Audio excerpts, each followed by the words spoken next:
Back to the Abundance Resin Bible channel. Today it's March 25th, and to keep in the, you're going to get 2 of these today because I'm dropping 2 a day in March. I want to go ahead and just continue on the path that I did for the earlier video. We're just going to read the text first, and we're going to swap it around. So Proverbs 10 verse 2, ill-gotten treasures are of no value, but righteousness delivers from death.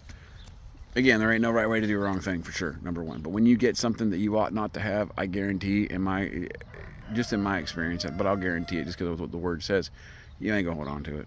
It's gonna be gone. So you're saying, man, if I could just get this and do this and kind of cheat out of this and get this. Now I'm telling you this because I've done it. I've lived it. I absolutely have gotten things that I ought not to have in ways I ought not to have them, and they did not last. God moved me 1,580 miles from Fresno, California to Seguin, Texas, right? I left everything because God told me to do so. Now, there were some things I got there that were ill-gotten, for sure. Things that I should not have gotten or gotten in the wrong way. I ain't got none of that crap here. None of it. Zero. It doesn't last the test of time. It just doesn't. God will prop you up. But when you're righteous, like, I'm not saying I'm a righteous man, right? But I'm doing way better now, for sure. And I'm building up my treasures in heaven, not on earth. I can't take none of that crap with me anyway. I'm just a steward. But the things I have now, I'm not looking over my shoulder thinking, man, someone's going to come and say, oh, you shouldn't have that, or you shouldn't have done that, or how did you get that, or whatever. I don't look over my shoulder anymore. I ain't done that for 10 years since I've lived here. Some things that were shady in my business practices, for sure, over there. I don't do that anymore. I don't be around it. I'm not trying to make a bunch of money the wrong way.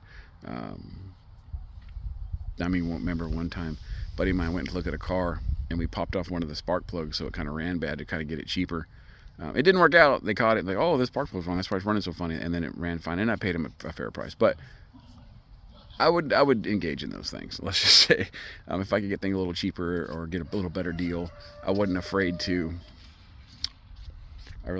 do the wrong thing to get it. But none of that stuff stands the test of time.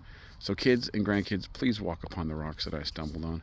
There ain't no right way to do a wrong thing. And as I get older and do the right things, my life is so much better.